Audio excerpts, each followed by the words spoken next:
will be zero tolerance for any retaliation. You know I don't speak Spanish. In English, please. Retaliation against whistleblowers by DOJ and the IRS.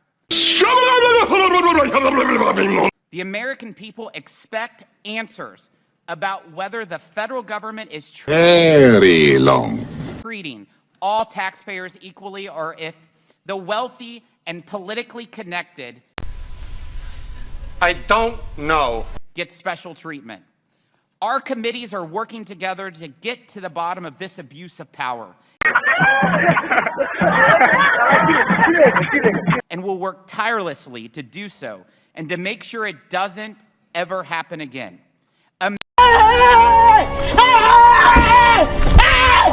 Why are you running? Why are you? Americans should not have to accept two tiers of justice in this country. Can't go to prison, Roy. They'll rape the flip out of me.